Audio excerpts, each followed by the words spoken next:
एक ऐसी दुनिया जहां कहानियां सिर्फ पढ़ी नहीं जाती, एक नई दुनिया बल्कि महसूस की जाती हैं, जहां कल्पना जिंदा होती है। यहां हर मोड़ पर है ड्रामा, पावर और राज। आप देख रहे हैं एनके नॉवल नरेशन, जहां शब्द बनते हैं आपकी दुनिया। Bring words to life. अध्याय 471। लिनकाइवू सर्वश्रेष्ठ ससुर बनना चाहता है और अपने दामाद को खास मौकों पर सबके सामने पेश करता है। वह आदमी तुरंत डरकर भाग गया। फादर सू ने अपना गला साफ किया और कहा, काइवू, चेन चेन, मुझे लगता है कि चूंकि हम साथ आए हैं, इसलिए बेहतर होगा कि हम साथ रहें और उनसे अलग न हों। बड़े भाई बिल्कुल सही हैं। लिन काइवू ने पूरी तरह से सहमति जताई। तुरंत ही वे दोनों सू चेन को वापस महिलाओं के समूह में ले आए और फिर फादर सू, लिन काइवू और मू शेंगिंग, तीनों पुरुष जिनके बीच पूर्ण मौन समझ थी, अंगरक्षकों की तरह अलग खड़े हो गए और अपने त्रिकोण के अंदर की महिलाओं की रक्षा करने लगे ताकि कोई उन्हें परेशान न कर सके। ये दृश्य देखकर सू चेन मुस्कुरा उठा। उनके अपने पिता और दोनों ससुर सचमुच बहुत प्यारे थे। उनकी अपनी माँ और सासें, लिन वानिक सू, मू जिकिंग और बेटियां मिलकर देखने में बेहद आकर्षक लग रही थीं। कोई भी देखने वाला उन्हें बहनों का समूह समझ सकता था। इसने लोगों की आंखों को चकाचौंध कर दिया। लोगों का ध्यान अपनी ओर खींचने की दर आसमान छू रही थी।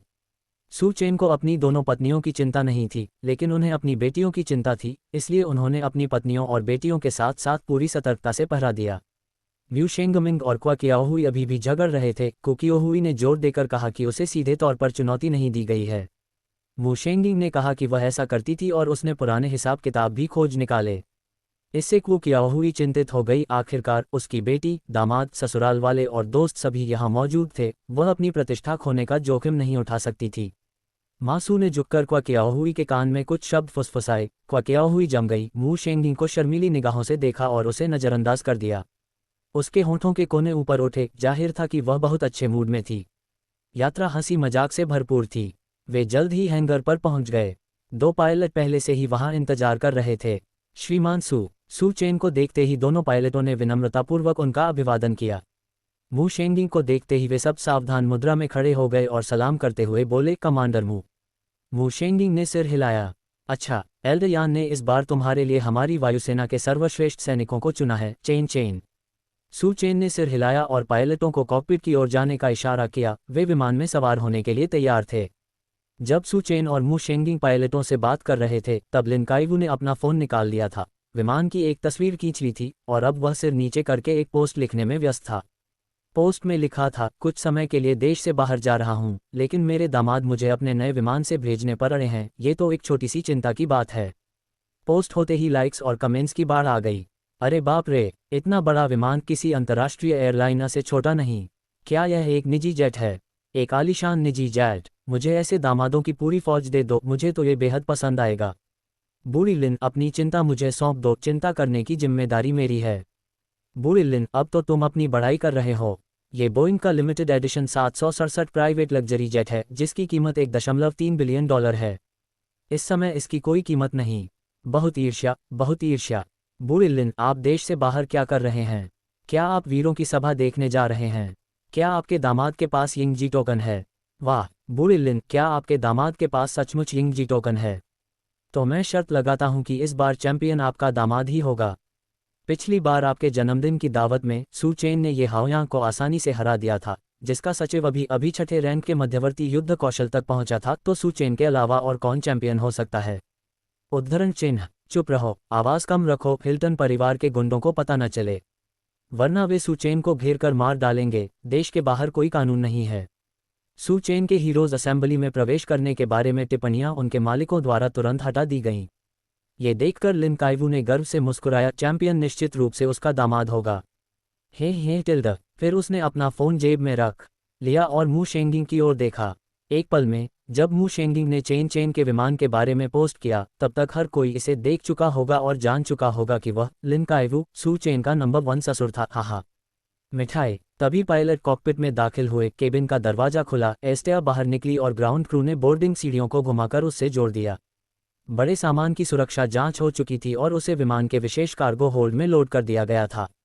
छोटे बैग और हैंडबैग सुरक्षा जांच से गुजर सकते थे और उन्हें विमान में ले जाया जा सकता था। विमान में उनके लिए विशेष रैक थे। यात्री जेट विमानों में ओवरहेड डिब्बे सीटों के ऊपर होते हैं। सू चेन के लग्जरी प्राइवेट जेट में छोटे सामान के लिए एक अलग डिब्बा था। क्योंकि ओवरहेड बिन का डिज़ाइन अभी भी पर्याप्त सुरक्षित नहीं है, यदि विमान उड़ान के दौरान भयंकर अशांति की चपेट में आ जाता है तो डिब्बे के दरवाजे खुल सकते हैं और सामान बाहर गिर सकता है। सू चेन और फादर सू ने छोटे छोटे बक्से जहाज पर लादे। भारी काम तो पुरुषों का होता है। हाथों में हैंडबैग लिए और ऊंची हील की सैंडल की खटखटाहट के साथ महिलाएं बड़े ही सलीके से जहाज पर चढ़ीं। अंदर पहुंचते ही सभी लोग आंतरिक सजावट देखकर दंग रह गए। मू परिवार के एक प्रमुख सदस्य के रूप में मू शेंगिंग विलासिता में पले बड़े और उनके पास अपना पारिवारिक जेट है, लेकिन जिस जेट का वे उपयोग कर सकते हैं उसकी तुलना सू चेन के जेट से नहीं की जा सकती। अंदर कदम रखते ही ऐसा लगा मानो किसी हवाई जहाज में नहीं बल्कि किसी राष्ट्रपति के सूट में प्रवेश कर रहे हों। क्योंकि केबिन, इसमें हर जगह मुलायम पैनलों से गद्दी लगाई गई थी। फर्श पर उच्च गुणवत्ता वाले फारसी कालीन बिछे हुए थे। दीवारों पर ध्वनि रोधक असली चमड़े की गद्दी लगी हुई थी। आंतरिक भाग को एक लाउंज, शयन कक्ष, रसोई, शौचालय, स्नानघर और यहाँ तक कि एक महजों कक्ष में विभाजित किया गया था, मानो आकाश में उड़ता हुआ महल हो। हद से ज्यादा खर्चीला। सू यनुओ और बाकी लोग खुशी से चिल्लाते हुए चमड़े के सोफे पर कूद पड़े, अपने फोन निकालकर हर जगह तस्वीरें खींचने लगे। पापा, ये प्लेन तो कमाल का है। प्राइवेट जेट के बारे में मैंने जो सोचा था उससे बिल्कुल अलग है।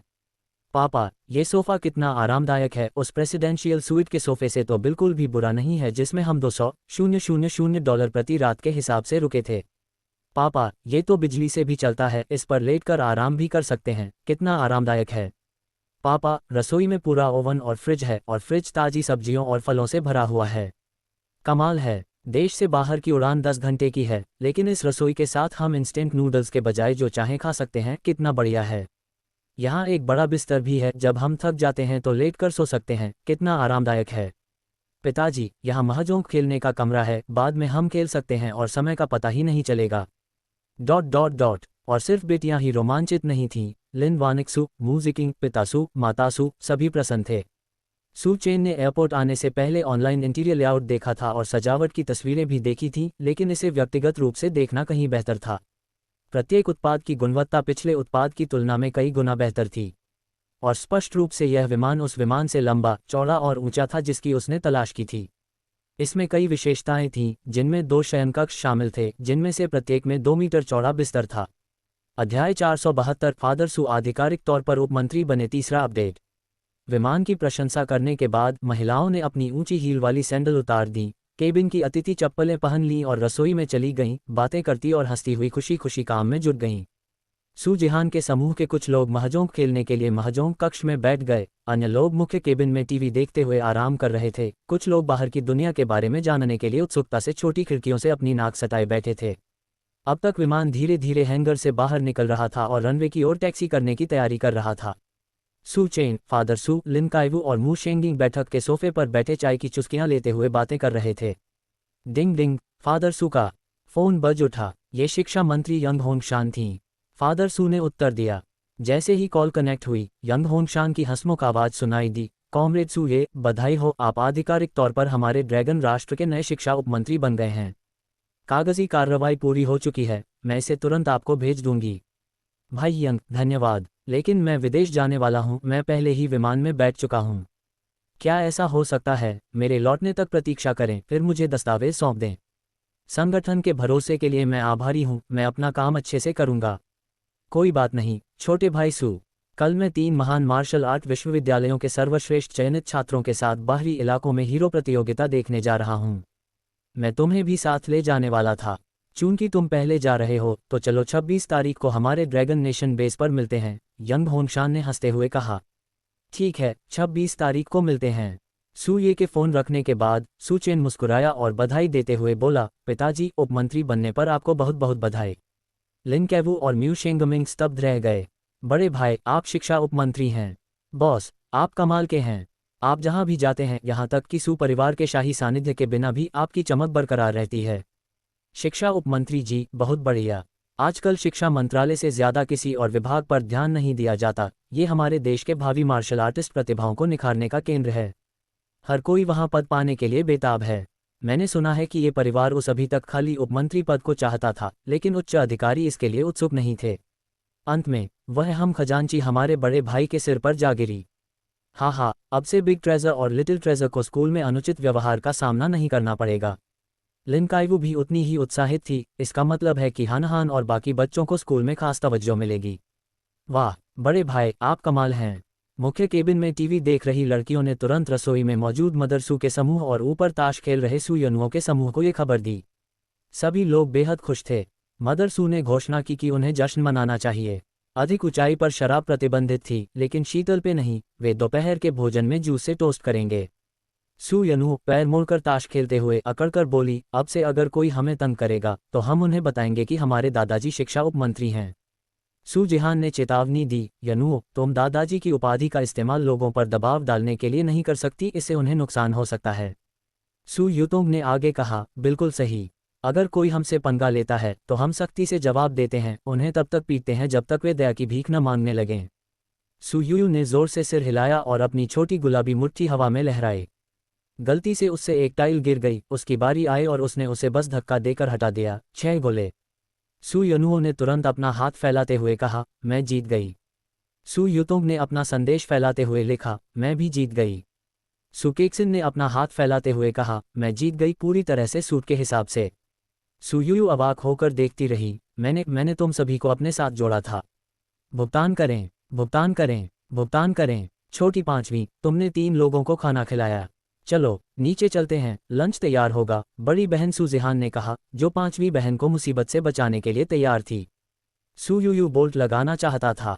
3 सौदे अन्य सौदों में शामिल करने पर, जिनमें से एक पूरी तरह से सूट का सौदा है, उसमें कितना पैसा खर्च होगा। छोटी 5, स्कूल से भागने की सोच रही हो क्या? सू यनुओ एक पंक्ति में खड़ी हो गई, उठी और एक पैर कुर्सी पर रखकर अपनी उंगलियों को चटकाया। सू यू की रीढ़ की हड्डी में सिहरन दौड़ गई। वह कर गई और बोली, मैं हार नहीं मानूंगी। अगर मैंने 3 बार दांव लगाया तो क्या हुआ? मैं सू यू 10 हार बर्दाश्त कर सकती हूँ। कोड स्कैन करो। सू चेन की तरफ वापस आकर सभी लोग खुशी से झूम उठे। इसी बीच ग्रेट ईगल कंट्री में हिल्टन फैमिली विला के अंदर, जो बाकी विलाओं की तुलना में कहीं अधिक जर्जर दिख रहा था।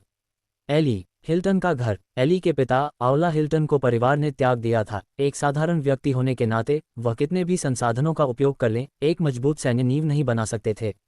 इसके अलावा एक घरेलू नौकरानी से पैदा होने के कारण उसकी वंश परंपरा को अशुद्ध माना जाता था, इसलिए हिल्टन परिवार ने कभी भी आउला को गंभीरता से नहीं लिया। इस प्रकार उनका विला सबसे जर्जर हालत में था, यहाँ तक कि कुछ प्रबंधक के क्वार्टरों से भी बदतर। इस समय उस जर्जर मकान के अध्ययन कक्ष में एओला हिल्टन बैठी हुई थी, जबकि उनका बेटा एली उनके सामने सम्मानपूर्वक खड़ा होकर रिपोर्टिंग कर रहा था। पिताजी, सू चेन अपने निजी विमान से दूरदराज के इलाकों के लिए रवाना हो गए हैं। Boeing 767 limited edition. एओला ने डेस्क पर रखे यिंगजी टोकन पर एक नज़र डाली, वही टोकन जो एली ने जैक से लिया था। इसे देखकर आओला की आंखों में पूर्ण निश्चितता की चमक आ गई। उसकी आवाज़ किसी धारदार हथियार के नीचे धातु की तरह कर्कश थी। एली, हम इतने सालों तक एक ही मकसद से छिपे रहे हैं, खुद को साबित करने और दूसरी तरफ से मान्यता हासिल करने के लिए। मुझे तुच्छ हिल्टन परिवार की कोई परवाह नहीं है, लेकिन इस हीरोज प्रतियोगिता का खिताब आपको ही जीतना होगा। ये सू चेन एक परिवर्तनशील खिलाड़ी है, केवल 5वें स्तर का नौसिखिया, फिर भी मुझे परिवर्तनशील खिलाड़ियों से नफरत है। उसके निर्देशांकों पर मिसाइल दाग दो। वह कोई ग्रैंडमास्टर नहीं है, वह अंतर्महाद्वीपीय हमले में बच नहीं पाएगा। एली हिल्टन ने आदरपूर्वक सिर झुकाया। जी फादर, मैं तुरंत इसका इंतजाम कर दूंगा। अच्छा, सू चेन को जल्दी से खत्म कर दो, कई सारे मिसाइलों का इस्तेमाल करो। आखिर उसने ही तो तुम्हें यिंगजी टोकन इतनी आसानी से हासिल करने में मदद की थी, हमें उसका आभार व्यक्त करना चाहिए। जी पिताजी, जैसे ही उसका विमान ड्रैगन नेशन के हवाई क्षेत्र से बाहर निकलेगा, मैं गोली चला दूंगा। जाना। जी श्रीमान। एली हिल्टन अध्ययन कक्ष से बाहर निकले, आकाश की ओर देखा और मुस्कुराए। जल्द ही वह धरती पर सबसे ज्यादा निगाहों में रहने वाले व्यक्ति के रूप में खड़े होंगे और जल्द ही दूसरी दुनिया उन्हें स्वीकार करेगी। एली हिल्टन तो महान बनने के लिए ही पैदा हुए थे। अध्याय 473। क्या आप सू चेन पर बम गिराना चाहते हैं?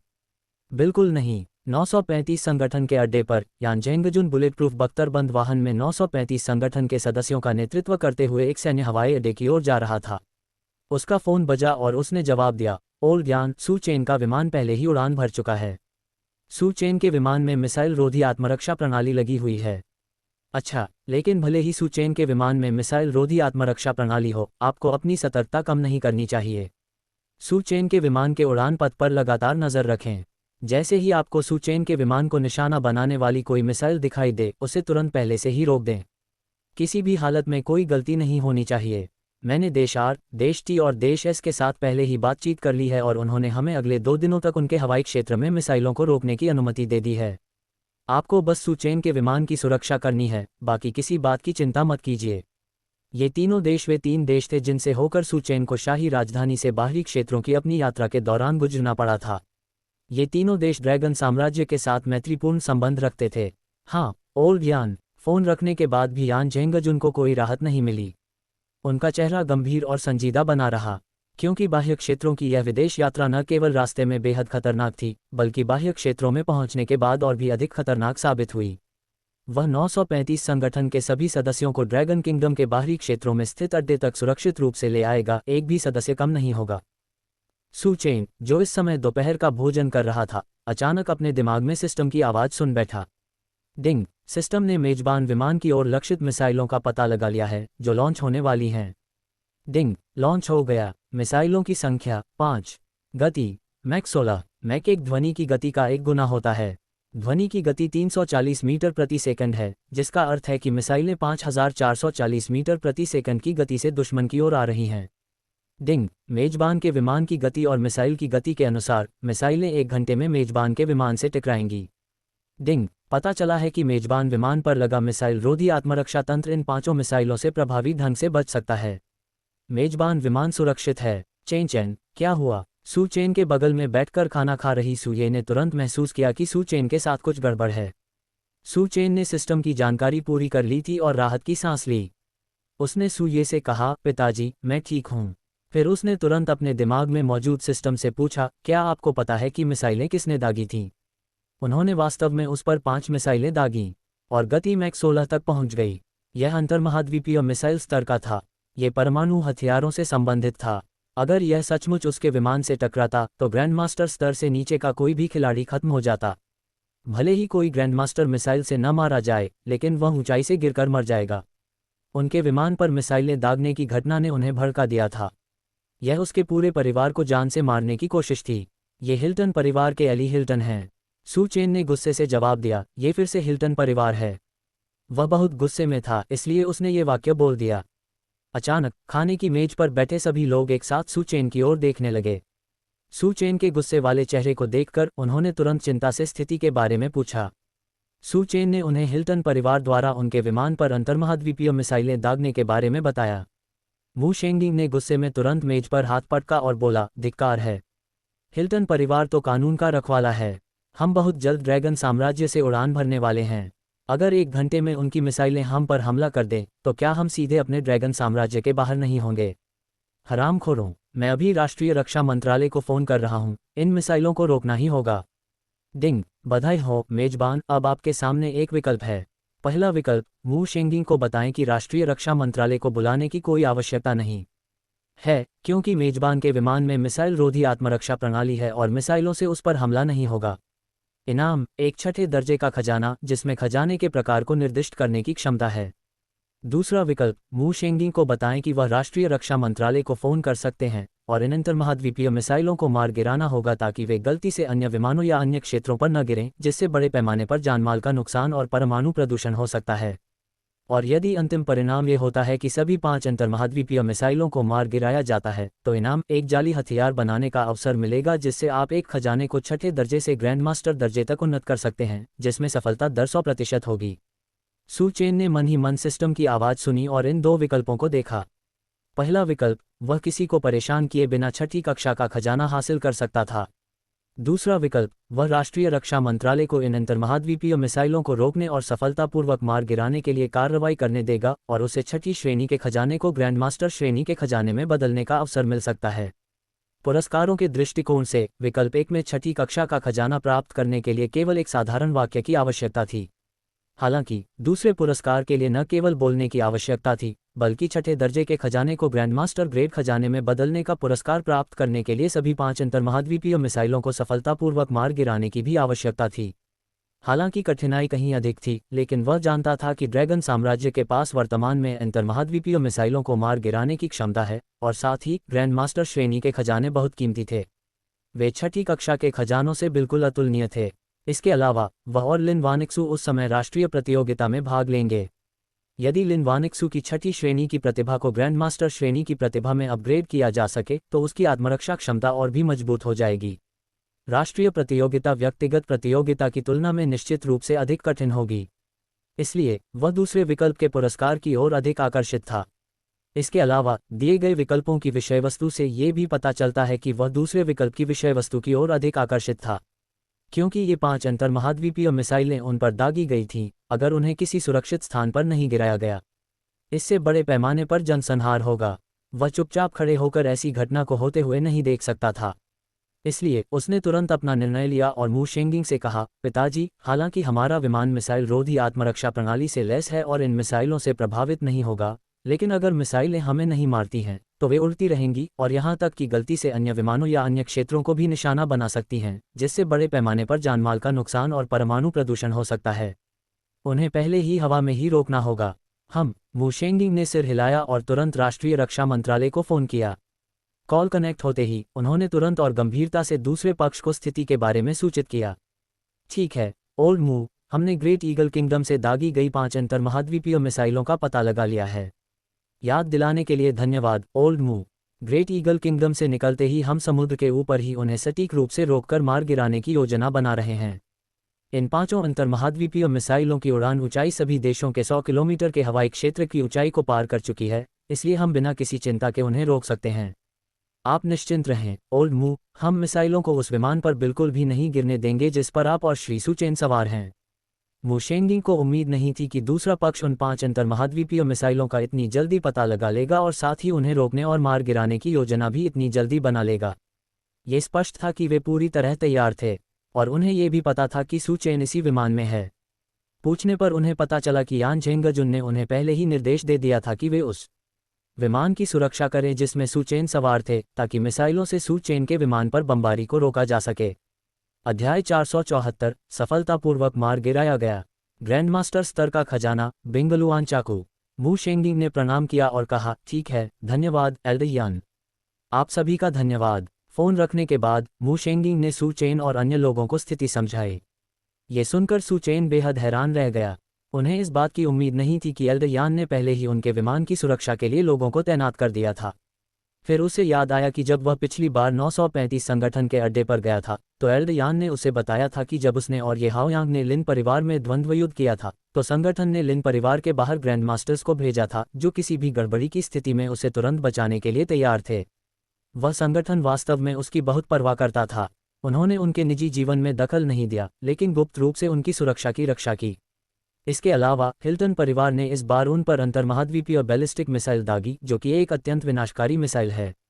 विश्व में केवल कुछ ही देश ऐसे हैं जो इस प्रकार की अंतर्महाद्वीपीय बैलिस्टिक मिसाइलों को रोकने में सक्षम हैं। उन्हें मार गिराने की तो बात ही छोड़िए। सौभाग्य से ड्रैगन कंट्री के पास अंतर्महाद्वीपीय बैलिस्टिक मिसाइलों को रोकने और मार गिराने की क्षमता है।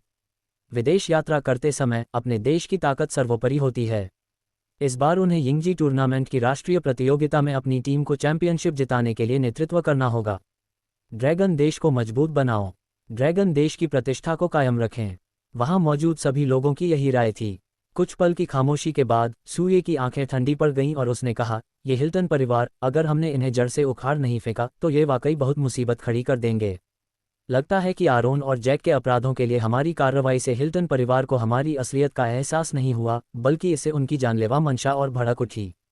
बहुत खूब, इस बार जब हम विदेश जाएंगे तो मैं हिल्टन परिवार को सू परिवार का नाम सुनते ही बटेर की तरह कांपने पर मजबूर कर दूंगा। वे फिर कभी लापरवाही से काम करने की हिम्मत नहीं करेंगे। सू चेन ने अपनी मुट्ठियां भींच लीं। इस समय मजबूत बनने की उसकी इच्छा चरम पर पहुंच गई थी। लिन काइवू और अन्य लोग भी बेहद क्रोधित थे। पांचों बेटियों ने कामना की कि काश वे तुरंत सुपर पावरहाउस बन जाएं और फिर हिल्टन परिवार के उन कमीनों को यातना देकर मार डालें। मू शेंगिंग के फोन पर वीडियो कॉल की घंटी बजी। ये राष्ट्रीय रक्षा मंत्रालय की ओर से था। वीडियो कनेक्ट होते ही उसमें सीधे तौर पर 5 अंतर्महाद्वीपीय बैलिस्टिक मिसाइलों के उड़ान पथ के साथ साथ ड्रैगन कंट्री के मिसाइल विभाग द्वारा दुश्मन की मिसाइलों को मार गिराने के लिए दागी गई मिसाइलों के उड़ान पथ भी प्रदर्शित हुए। सू यनुओ ने मुट्ठी भींचकर गुस्से से चिल्लाते हुए कहा, इसे मार गिराओ, इसे नष्ट कर दो। सू जिहान चिल्लाए, इसे मार गिराओ, इसे मार गिराओ। सू युतोंग और अन्य लोग भी चिल्लाने लगे, खासकर जैसे जैसे स्क्रीन के बीच में प्रदर्शित 2 मिसाइल उड़ान पथों के बीच की दूरी कम होती गई, उनकी चीखें और भी तेज और लगातार होती गईं। हालांकि सभी जानते थे कि ड्रैगन कंट्री में अंतर्महाद्वीपीय बैलिस्टिक मिसाइलों को रोकने और मार गिराने की क्षमता है, लेकिन यह अवरोधन और मार गिराने की प्रक्रिया सफल होगी या नहीं, यह अभी भी अनिश्चित था। सू चेन और विमान में सवार अन्य लोग न केवल स्क्रीन को ध्यान से देख रहे थे, बल्कि राष्ट्रीय रक्षा मंत्रालय और एल्डयान, जिन्हें ये खबर मिली थी, वे सभी भी स्क्रीन को घूर रहे थे। 5-4-3-2-1 5vs5 के तहत 10 मिसाइलें समुद्र के ऊपर अंतर्राष्ट्रीय हवाई क्षेत्र में भीषण रूप से टकराईं। टक्कर के कारण स्क्रीन चिंगारियों से भर गई थी। ऐसा लग रहा था मानो समुद्र के ऊपर एक भीषण विस्फोट हुआ हो। दूर दूर तक फैले लोगों ने भी गड़गड़ाहट की आवाज़ सुनी और आवाज़ की दिशा में देखने लगे। चिंगारियां थमने के बाद वीडियो में आसपास कोई मिसाइल नहीं दिखी। विस्फोट के बाद बचे सभी अवशेष समुद्र में गिर गए। समुद्र के इस हिस्से के 100 मील के दायरे में स्थित क्षेत्र निर्जन था। सू यनुओं ने विजयी स्वर में जय जयकार की। हाँ, अवरोधन और मार गिराने में सफल। हिल्टन परिवार के नीच प्राणियों, बस इस रानी के बड़े होने का इंतजार करो, मैं तुम सबको मिटा दूंगी। तुम्हारी हिम्मत कैसे हुई हम पर अंतर्महाद्वीपीय बैलिस्टिक मिसाइलें दागने की। डिंग, बधाई हो होस्ट, आपने चुनाव कर लिया है। आपको विशेष रूप से पुरस्कृत किया जाता है और आपको ग्रेड 6 ट्रेजर को ग्रैंड मास्टर स्तर की कलाकृति में बदलने का एक मौका मिलता है, जिसमें सफलता दर 100% है। कृपया छठी श्रेणी के उस खजाने को नामित करें जिसे गढ़ा जाना है। सिस्टम की बात सुनकर सू चेन ने अपने बगल में खड़ी उत्साहित दिख रही लिन वानिक्सू की ओर मुड़कर कहा, पत्नी, मुझे थोड़ी देर के लिए अपनी आइस फीनिक्स ब्लेड दे दो। मैं तुम्हें कुछ जादू दिखाऊंगा। ठीक है, मैं जाकर ले आती हूँ। लिन वानिक्सू तुरंत अपने सामान के पास गई और अपना छठे ग्रेड का खजाना आइस फीनिक्स ब्लेड निकाल लाए। पतिदेव, आप मुझे कौन सा जादू दिखाने वाले हैं? लिन वानिक्सू ने उत्सुकता से पूछा। तुम्हें अभी पता चल जाएगा।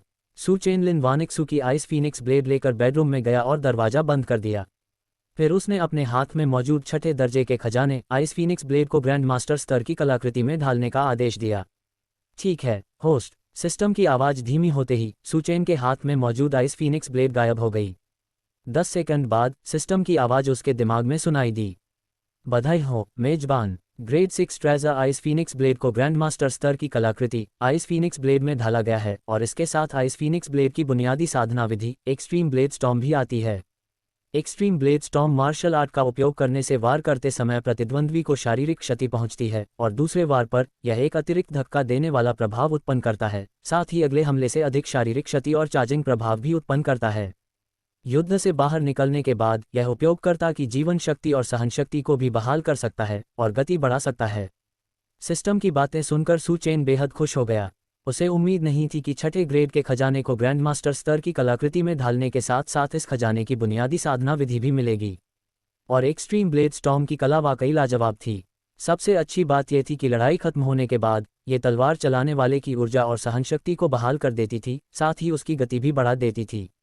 युद्ध के बाद जान बचाने वाली यह वाकई सबसे बेहतरीन मार्शल आर्ट थी।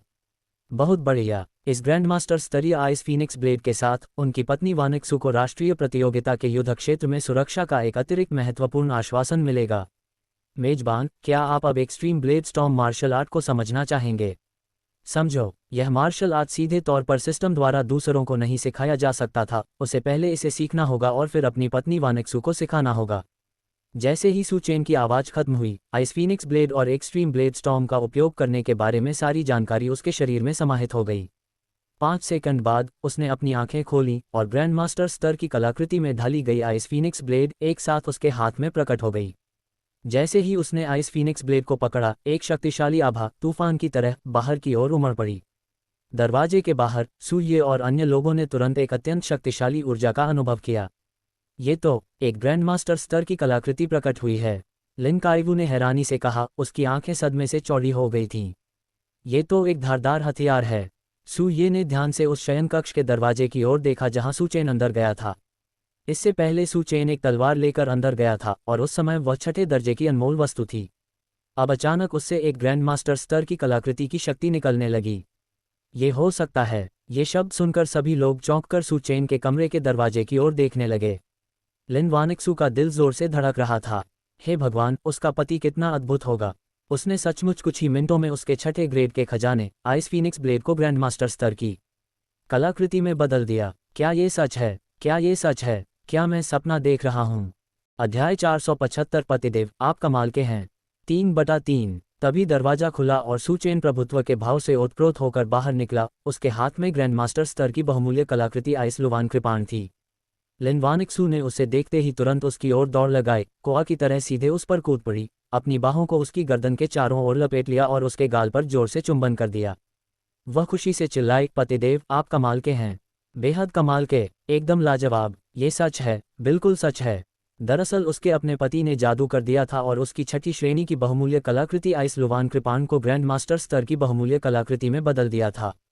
अविश्वसनीय। सू चेन ने एक हाथ में तलवार और दूसरे हाथ में अपनी छोटी पत्नी को पकड़े हुए हंसते हुए कहा, प्रियतम, सब लोग देख रहे हैं, अच्छे बच्चे बनो और पहले नीचे उतरो, चलो तुम्हारी इस नई ग्रैंड मास्टर स्तरीय अनमोल कलाकृति को देखते हैं। अब भी उसकी गर्दन से चिपकी हुई लिन वानिक्सू ने अपना सिर हिलाया, अपनी कमर मटकाए, आंखें बंद की और धीरे से बोली, नहीं नहीं नहीं, मैं नीचे नहीं उतरूंगी। मैं अपने पति को गले लगाए रखना चाहती हूँ। उसके पति ने उसके साथ बहुत अच्छा व्यवहार किया। इस बार अपनी छठी श्रेणी की बहुमूल्य कलाकृति को ग्रैंड मास्टर स्तर की कलाकृति में बदलने के लिए कौन जाने उसने कितनी अनमोल सामग्री खर्च कर दी थी। सबसे महत्वपूर्ण बात यह है कि उसका पति वास्तव में कीमती कलाकृतियों की नकल कर सकता था और वह छठे दर्जे की एक अनमोल कलाकृति को ग्रैंड मास्टर स्तर तक अपग्रेड कर सकता था, एक ही प्रयास में। एकदम जबरदस्त। मां सू ने अपनी जांघ पर हाथ मारा। अरे बाप रे, मैंने खट्टी बेर का सूप चूल्हे पर ही छोड़ दिया, मुझे आग देख लेनी चाहिए। लू बियुन और क्वो क्याओहुई तुरंत उनके पीछे पीछे गईं, हम भी जाकर देखेंगे। मुजिकिंग ने अपनी हंसी दबा ली। बड़ा खजाना और छोटा खजाना जल्द ही जागने वाले हैं, मैं उन पर एक नज़र डालूंगी। सू जिहान ने कहा, मुझे अभी याद आया कि महजोंग रूम की बत्ती अभी भी जल रही है, मेरे साथ आकर देख लो, यनुओ, केशिन, यूटोंग, लिटिल फाइव। इतना कहकर वह अपनी चारों छोटी बहनों को महजोंग के कमरे में खींच ले गई। सू ये ने आकाश की ओर देखा, मैं कॉकपिट में जाकर हमारे सटीक मार्ग की पुष्टि कर लेता हूँ, देख लेता हूँ कि हम किन किन देशों के ऊपर से गुजरेंगे। लिन काइवू को तुरंत समझ आ गया, मैं भी आ रहा हूँ, मुझे भी शामिल कर लो। वू शेंगिंग भी साथ चल पड़ा। सबके चले जाने के बाद सू चेन लिन वानिक्सू को उठाकर बेडरूम में ले गया, बर्फ की लुवान तलवार को बिस्तर पर फेंक दिया, दोनों हाथों से उसे गले लगाया, अपनी नाक की नोक को प्यार से उसकी नाक से रगड़ा और हंसते हुए बोला, देखो जान, तुमने सबको डराकर भगा दिया। उसने उसकी गर्दन पर अपना सिर रगड़ा। वे भागे नहीं, वे जानबूझकर हमें एक साथ समय बिताने का मौका दे रहे हैं। अचानक कुछ याद आने पर उसने अपना सिर उठाया, उसकी आंखें ऐसे चमक रही थीं मानो उसने कोई नया महाद्वीप खोज लिया हो। उसने अपने होठों को चाटा और फुसफुसाते हुए कहा, पतिदेव, हमने कार में, बाथटब में, डेस्क पर, लेकिन कभी हवाई जहाज में नहीं किया। आसमान में होने वाले एक रोमांचक मुकाबले के बारे में क्या ख्याल है? ये बहुत रोमांचक होगा। सू चेन हंस पड़ी और उसने अपने छोटे से सिर पर थपथपाया। तुम्हारे नन्हे दिमाग में जो विचार आते हैं वे मुझे आश्चर्यचकित कर देते हैं। वे दोनों गंभीर व्यावसायिक मामलों पर चर्चा कर रहे थे और उनकी पत्नी के दिमाग में पहले से ही यह बात आ गई थी, कितना प्यारा। क्या तुम पहले अपनी तलवार की प्रशंसा नहीं करना चाहते? उसने चिढ़ाते हुए कहा, पहले खेलो, बाद में जांच लो, ये भाग नहीं जाएगा। मुझे अपने पति को धन्यवाद देना है जिन्होंने मेरी छठी श्रेणी की बर्फीली लुवान कृपाण को ग्रैंड मास्टर स्तर की कृपाण में बदल दिया। सू चेन ने अपना सिर झुकाया और उन मीठी बातों से भरे होठों को एक चुंबन से चुप करा दिया। सोचे तो, उसने हवाई जहाज में भी कभी ऐसा करने की कोशिश नहीं की थी। ये यात्रा एक बेहतरीन शुरुआत साबित होगी। ग्रेट ईगल कंट्री के मिसाइल प्रक्षेपण केंद्र पर एली हिल्टन ने स्क्रीन पर देखा, उसके द्वारा दागी गई सभी 5 अंतर्महाद्वीपीय मिसाइलें रोक ली गई थीं और नष्ट कर दी गई थीं। वह गुस्से से बोला, यह क्या हो रहा है? ये तो अभी अभी लॉन्च हुई थीं। ये सू चेन के विमान तक पहुंची भी नहीं थी, इन्हें कैसे मार गिराया गया? ये हमला पूरी तरह गुप्त था, वे 1 घंटे में सू चेन के विमान पर हमला कर सकते थे। अगर ड्रैगन कंट्री उन्हें रोकना भी चाहती तो उनके पास समय नहीं होता। ये सब कैसे हुआ? वहां मौजूद सभी लोगों ने अपना सिर झुका लिया, उनमें से किसी को भी इसका जवाब नहीं पता था। इसे स्वीकार करने से इनकार करते हुए एली ने एक साथ 5 और मिसाइलें दागने का आदेश दिया। लेकिन वरिष्ठ अधिकारी ने कहा, हम ऐसा नहीं कर सकते। ड्रैगन देश के विदेश कार्यालय ने चेतावनी दी है, अगर हमने दोबारा हमला किया तो वे सारी नैतिकता को दरकिनार कर देंगे और परलोक की ओर जा रहे हमारे प्रतिभाशाली लोगों पर बमबारी करेंगे। ड्रैगन कंट्री दूसरी दुनिया के बहुत करीब है, अगर वे अचानक हमला करते हैं तो संभावना है कि हम समय पर उन्हें रोक नहीं पाएंगे। उच्च अधिकारियों ने सू चेन या ड्रैगन कंट्री के कर्मियों के खिलाफ किसी भी और मिसाइल हमले पर रोक लगा दी है। एली को बहुत गुस्सा आ गया। वह इस बात को समझ नहीं पा रहा था, क्या सू चेन सिर्फ एक कमजोर 5वीं श्रेणी का शुरुआती मार्शल आर्टिस्ट नहीं था? क्या वह ड्रैगन देश के 3 मार्शल आर्टिस्ट विश्वविद्यालयों के मात्र प्रवक्ता नहीं थे? क्या ड्रैगन कंट्री को वास्तव में उसे इतनी पूरी तरह से सुरक्षा प्रदान करने की आवश्यकता थी? ठीक है, अगर मिसाइलें तुम्हें नहीं मार सकती तो हम हीरोज प्रतियोगिता के व्यक्तिगत मुकाबले में इसका निपटारा करेंगे। मैं तुम्हें हरा दूंगा और चैंपियन मेरा होगा, एली हिल्टन। डिंग डिंग, उसका फोन बजा। जैक हिल्टन का नाम देखकर उसने भौहें चढ़ाईं और कॉल काट दी। कुछ देर बाद जैक की तरफ से एक मैसेज आया। जैक, सुना है तुमने सू चेन पर बम फेंकने की कोशिश की थी। बम फेंकने की कोशिश की थी और नाकाम रहे। हाँ, मैंने तुमसे कहा था ना कि उसे मारना इतना आसान नहीं है। मेरे पिता के सामने ली गई अपनी सैन्य शपथ को मत भूलना। अगर तुम परलोक में सू चेन को नहीं मारते तो अपना सिर लेकर वापस आना। एली ने गुस्से में आकर जवाब दिया, सू चेन को मारना चींटी को कुचलने से भी आसान है। ये तो बस इस बात की परीक्षा थी कि ड्रैगन देश के लिए वह कितना महत्वपूर्ण है। मैंने अभी तक अपना असली तुरुप का पत्ता भी नहीं खेला है, इतनी बेसब्री क्यों? जो तुम नहीं संभाल सकते, इसका मतलब यह नहीं कि मैं भी नहीं संभाल सकता। सू चेन को मरना ही होगा। और जेल का खाना कैसा लग रहा है? जैक, तुम, हम्फ, इस बार या तो सू चेन मरेगा या तुम। एली ने बिना कुछ और जवाब दिए फोन जेब में रख लिया और ठंडे लहजे में आदेश दिया, विमान तैयार करो, मैं परलोक जा रहा हूँ। उसे यह विश्वास ही नहीं हो रहा था कि सू चेन जैसा कोई मामूली व्यक्ति उसकी पकड़ से फिसल सकता है। सुदूर क्षेत्र में स्थित सू परिवार के अड्डे पर सू फैंग सनसनीखेज खबर लेकर जल्दी से सू यी के कमरे में पहुंचा। सू यी की भौहें तन गईं।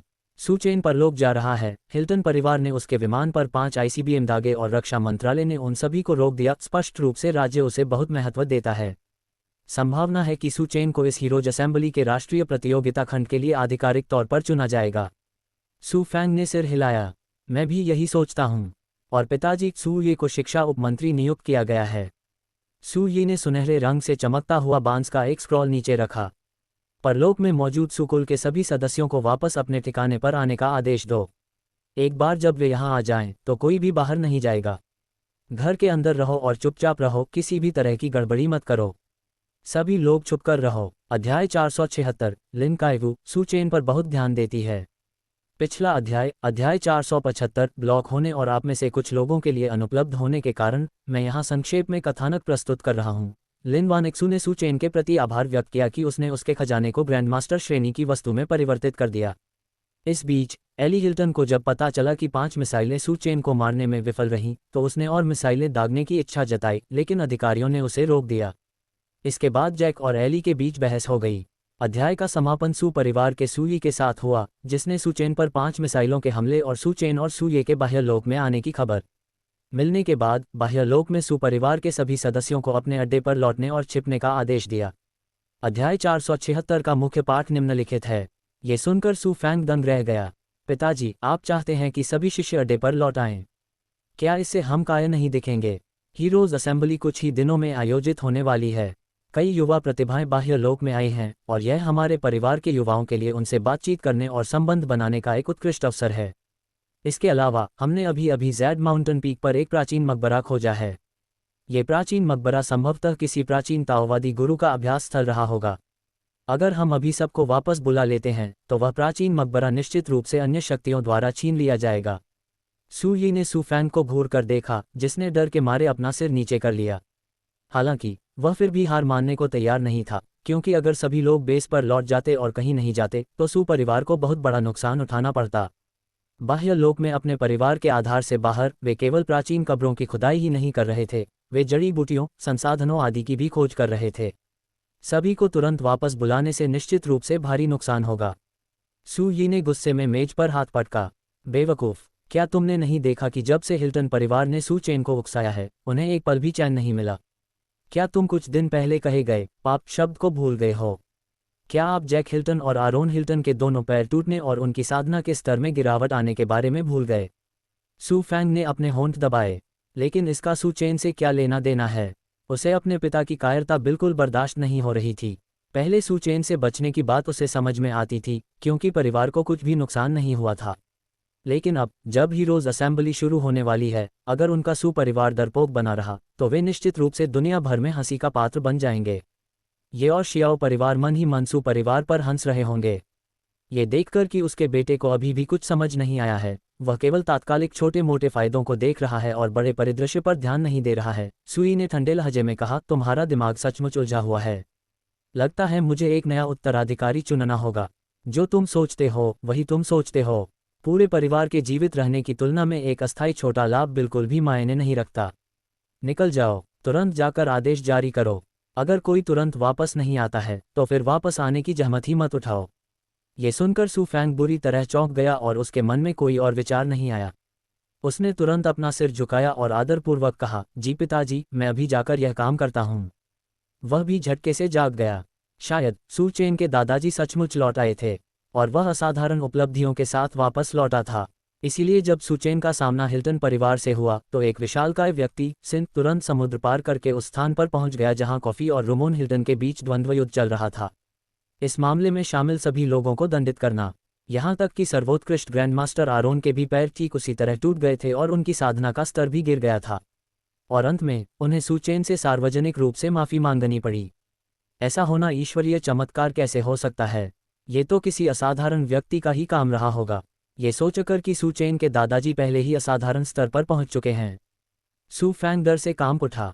इसमें कोई आश्चर्य नहीं कि उसके पिता चाहते थे कि वह तुरंत सभी को वापस बेस पर बुला ले, क्योंकि सू चेन और सुये बाहरी लोक में पहुंचने ही वाले थे और अगर बाहर के लोगों को वापस नहीं बुलाया गया तो सू चेन और सुये द्वारा उनका पूरी तरह से सफाया हो सकता था। योजक चिन्ह। सू चेन की ओर से लिनवानिक्सू के साथ भावनात्मक आदान प्रदान के बाद दोनों ने आइस लुवान ब्लेड को देखा, जिसे ग्रैंडमास्टर ग्रेड खजाने में ढाला गया था। पहले जब यह अनमोल वस्तु छठी कक्षा में थी तब भी यह बेहद आकर्षक और सुंदर थी। अब जब ये ग्रैंडमास्टर ग्रेड तक पहुंच चुका था तो यह और भी अविश्वसनीय रूप से सुंदर हो गया था। इसकी पूरी सतह पर हल्के नीले रंग की बर्फीली बनावट थी जो एकदम साफ थी। साथ ही इस पर पहले उकेरा गया लुवान पक्षी, जिससे हल्की नीली रोशनी निकलती थी, अब एक धधकते लाल रंग के लुवान पक्षी में बदल गया था। ध्यान से देखने पर ऐसा प्रतीत होता था मानो आकाश में उड़ते हुए लुवान पक्षी की चीख सुनाई दे रही हो। बर्फ और आग के मेल से बनी यह आइस लुवान ब्लेड बेहद चमकदार है। लिनवानिक्सू ने उत्साह से तलवार को देखा और सू चेन से खुशी से कहा, पतिदेव, मैं सचमुच इसे आजमाना चाहती हूँ, लेकिन अब हम विमान में हैं, इसलिए मैं अभी कोशिश नहीं करूँगा। बाह्य लोक में पहुंचने के बाद मैं इसे अच्छे से आजमाऊंगा। चूंकि विमान का बाहरी आवरण अपेक्षाकृत नाजुक था, इसलिए विमान में सवार मार्शल आर्टिस्टों के बीच लड़ाई भी विमान में विस्फोट का कारण बन सकती थी। ग्रैंडमास्टर ग्रेड के खजाने को आजमाने की तो बात ही छोड़ दीजिए। इसलिए उन्हें विमान के उतरने तक इंतजार करना पड़ा और समतल जमीन पर ब्लेड का परीक्षण करना पड़ा। ठीक है, उस समय मैं तुम्हें आइस लुवान ब्लेड मार्शल आर्ट की कुछ तकनीकें सिखाऊंगा, जिससे तुम्हारी युद्ध शक्ति और जीवन रक्षक क्षमता और भी मजबूत हो जाएगी, सू चेन ने कहा। हम टिल्डा। सू चेन और लिनवानिक्सू ने कमरे में कुछ स्नेहपूर्ण पल बिताए, फिर वे दोनों कमरे से चले गए। कुछ ही देर बाद सभी लोग फिर से बैठक कक्ष में इकट्ठा हो गए। लिन काइवू ने अपनी बेटी के हाथ में मौजूद ग्रैंडमास्टर श्रेणी के खजाने को देखा, उसकी आंखें मानो हरी चमक उठीं। वानिक्सू, आओ पिताजी को ये तलवार देखने दो, लिन काइवू ने कहा। लिन वानिक्सू ने तुरंत तलवार लिन काइवू को सौंप दी। तलवार लेते ही लिन काइवू बेहद उत्साहित हो गया। चेन, तुम तो कमाल हो। तुम कलाकृतियों को परिष्कृत कर सकती हो, और तुमने तो छठी श्रेणी के खजाने को ग्रैंडमास्टर श्रेणी के खजाने में बदल दिया। तुमने पहले ही प्रयास में सफलता प्राप्त कर ली। तुम सचमुच कलाकृतियों को परिष्कृत करने में ग्रैंडमास्टर हो। सभी खजानों को परिष्कृत किया जा सकता था, हालांकि परिष्करण में विफलता की दर थी, खासकर उच्च श्रेणी के खजानों के लिए जहां विफलता की दर अधिक थी। इससे पहले एक कलाकृति शोधक ने छठी श्रेणी के खजाने को परिष्कृत करने की कोशिश करते हुए एक छठी श्रेणी के खजाने को सफलतापूर्वक परिष्कृत करने से पहले 1000 से अधिक 5वीं श्रेणी के खजाने को नष्ट कर दिया था। यही कारण था कि छठी कक्षा के खजाने दुर्लभ थे, लागत बहुत अधिक थी, और यह भी गारंटी नहीं थी कि 5वीं कक्षा के 1000 से अधिक खजानों में से निश्चित रूप से छठी कक्षा का एक खजाना निकलेगा। ये पूरी तरह से भाग्य पर निर्भर था। ग्रैंडमास्टर स्तर के खजाने तो और भी दुर्लभ थे। लिन काइवू का हमेशा से ही ग्रैंडमास्टर श्रेणी का खजाना पाने का सपना था। उसने अपने हाथ में मौजूद ग्रैंडमास्टर श्रेणी की आइस लुवान ब्लेड को देखा और उसे और भी ज़्यादा पसंद करने लगा। मुझे लगता है कि मैं भी तलवार चलाना सीख सकता हूँ। तलवार चलाने से मेरी युद्ध शक्ति और भी बढ़ जाएगी। ये सुनकर सू यनुओ ने सीधे सीधे कहा, दादाजी, आप मेरी माँ की आइस लुवान ब्लेड लेने की सोच तो नहीं रहे हैं ना? जैसे ही उसने ये कहा, लू बियुन ने बर्फ से बनी लुवान तलवार छीन ली और लिन काइवू से कहा, अपनी तलवार का इस्तेमाल करो। ये तलवार चेन ने वानिक्सू को दी थी। तुम इसे भी छीनना चाहते हो? बिल्कुल नहीं। लिन काइवू मुस्कुराए, फिर चमकती आंखों से सू चेन की ओर देखा। चेन, क्या तुम चाय पीना चाहोगे? पापा तुम्हारे लिए चाय बना देंगे। चेन, क्या तुम्हें कड़क चाय चाहिए, या हल्की चाय, हरी चाय या काली चाय? वह बेहद ही संवेदनशील थे। सू चेन मुस्कुराए और बोली, हल्की चाय, काली चाय, धन्यवाद पिताजी। चूंकि इस प्रणाली ने एक बार ऐसा अवसर प्रदान किया है, इसलिए ये भविष्य में निश्चित रूप से फिर से आएगा। ये बहुत ही शानदार था। तब तक वह अपने परिवार के सभी सदस्यों के खजाने को अपग्रेड कर सकता था। इस बार उसने अपनी पत्नी वानिक्सु की गाड़ी को अपग्रेड किया, अगली बार अपने पिता की गाड़ी को। हालांकि सूये को यह नहीं पता था कि उनका बेटा अचानक कलाकृतियों का इतना कुशल शोधक कैसे बन गया, लेकिन वह ये जानता था कि यह उसके बेटे का रहस्य है।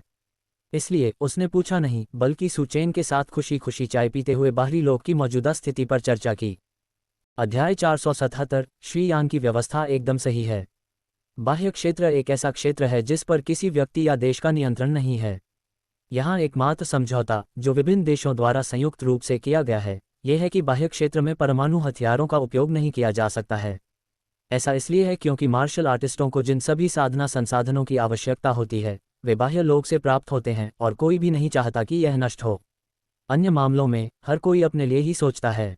यहाँ हर रोज लोगों की हत्या और खजाने लूटने की घटनाएं होती हैं। इसलिए बाह्य लोक अत्यंत खतरनाक है।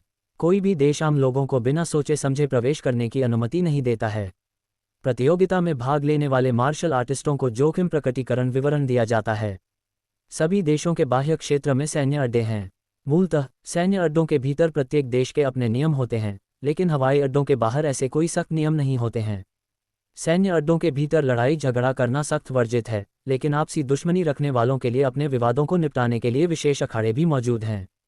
विभिन्न ठिकानों के बीच सभी देशों द्वारा संयुक्त रूप से स्थापित एक व्यावसायिक सड़क भी है, जहां सभी देशों द्वारा संयुक्त रूप से बनाए गए नियमों का पालन करना अनिवार्य है और लूटपाट की अनुमति नहीं है। व्यावसायिक सड़क पर नीलामी घर हैं और वहां कई अच्छी वस्तुएं नीलामी के लिए रखी जाती हैं। बाह्य लोक में लेन देन के लिए प्रयुक्त मुद्रा एक प्रकार का रक्तपत्थर है। इतना कहकर सूये ने सबको दिखाने के लिए एक रक्तपत्थर निकाला। ब्लडस्टोन जेडाइट के समान था, एकदम साफ क्रिस्टल जैसा, जिसमें ताज़ा खून की तरह गहरा लाल रंग समाया हुआ था। सू चेन ने ऐसा पहली बार देखा था। सू जिहान और अन्य लोगों ने इसे पहले भी देखा था। मू जिकिंग ने उन्हें यह दिखाया था। ब्लडस्टोन में जीवन शक्ति समाहित होती है। जितनी अधिक जीवन शक्ति समाहित होगी, उतनी ही अधिक चीजें आप खरीद सकते हैं। मार्शल आर्टिस्ट अपने आप को मजबूत बनाने और साधना के लिए ब्लडस्टोन से जीवन शक्ति अवशोषित कर सकते हैं। सू चेन ने रक्तपत्थर उठाया, उस पत्थर में भरे हुए खून जैसे लाल रंग को देखते हुए पूछा, पिताजी, क्या इसके अंदर का खून असली खून है? इसका रंग ताजे खून के रंग से बहुत मिलता जुलता था। सू ये ने कहा, नहीं। पहले किसी ने एक रक्तपत्थर को अनुसंधान संस्थान में ले जाकर उसे काटकर खोला और यहाँ तक कि शोध के लिए उसे पीसकर पाउडर भी बना दिया, लेकिन परीक्षणों में उसके अंदर ताजे खून के कोई अंश नहीं मिले। इसका लाल रंग एक नए पदार्थ के कारण है जिसे मनुष्यों ने पहले कभी नहीं देखा। रक्तपत्थर से अलग होने के बाद ये पदार्थ तुरंत नष्ट हो जाता है और अपनी ऊर्जा खो देता है, इसलिए सोने की तरह इसे शुद्ध करने का कोई तरीका नहीं है। सू चेन ने अपने हाथ में मौजूद रक्तपत्थर को देखा और उसे महसूस हुआ कि उसके अंदर का लाल रंग ताजे खून जैसा था। वह बाह्य लोक के बारे में वास्तव में उत्सुक था। अथाह पर्वत श्रृंखला का अचानक प्रकट होना, फिर आसपास के क्षेत्र को बंजर बना देना और फिर धीरे धीरे साधना के लिए विभिन्न संसाधनों का प्रकट होना, जिससे मार्शल आर्टिस्टों का विकास हुआ।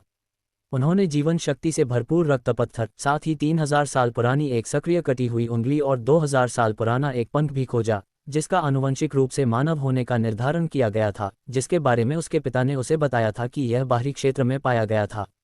इसके अलावा विभिन्न देशों की पौराणिक कथाओं के पात्र बाह्य लोक में प्रकट हुए, जो अपने आप में एक चमत्कारिक घटना थी।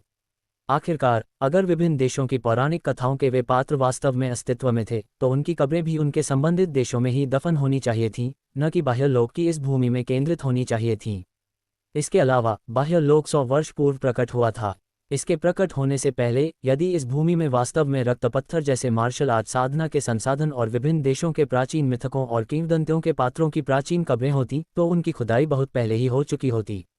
इसका अर्थ यह है कि ये चीजें असीम पर्वत श्रृंखला के उद्भव के साथ साथ बाह्य क्षेत्र में धीरे धीरे प्रकट होनी चाहिए थीं। ये तो सचमुच चमत्कारिक था। उनकी बातचीत के दौरान समय बहुत जल्दी बीत गया, विशेष रूप से सुजेहान और उसकी 5 बहनें, जो बाह्य लोक के बारे में बहुत उत्सुक थीं। उन्होंने मू जिकिंग को इसके बारे में पहले भी कई बार बात करते सुना था, और इस बार वे आखिरकार खुद जाकर इसे देख सकती थीं, और उनमें से हर कोई इसका बेसब्री से इंतजार कर रही थी। बाह्य लोक वास्तव में खतरनाक था, लेकिन इसके साथ साथ इसमें अपार अवसर भी मौजूद थे। इसीलिए इतने सारे मार्शल आर्टिस्ट बाह्य लोक की ओर आकर्षित हुए। ड्रैगन कंट्री के समयानुसार रात 10:30 बजे, जो कि आउटर रियल्म के समयानुसार शाम 6:30 बजे था, सू चेन का विमान सफलतापूर्वक और सुरक्षित रूप से आउटर रियल्म के ड्रैगन कंट्री हवाई अड्डे पर उतर गया। बाह्य क्षेत्र एक वृत्ताकार क्षेत्र है जो लगभग 20,000 ली तक सभी दिशाओं में विस्तार करके बनता है और इसका केंद्र था पर्वत श्रृंखला के चारों ओर स्थित है। ड्रैगन कंट्री का आधार इस वृत्त के सबसे दक्षिणी बिंदु पर स्थित है। विभिन्न देशों के सैन्य अड्डे आमतौर पर वृत्त के किनारे पर बनाए जाते हैं क्योंकि इससे आक्रमण और रक्षात्मक दोनों प्रकार की गतिविधियों में आसानी होती है। सबसे महत्वपूर्ण बात यह है कि विशाल पर्वत श्रृंखला के जितना करीब होंगे, खतरा उतना ही अधिक होगा। उस तरह का खतरा भयंकर राक्षसी जानवरों या नरभक्षी राक्षसी पौधों के प्रकट होने जैसा नहीं है, बल्कि एक अदृश्य अमूर्त खतरे जैसा है। कुछ लोग रात में वहां सो रहे होते थे और फिर अगली सुबह वे अचानक गायब हो जाते थे और फिर कभी नहीं मिलते थे।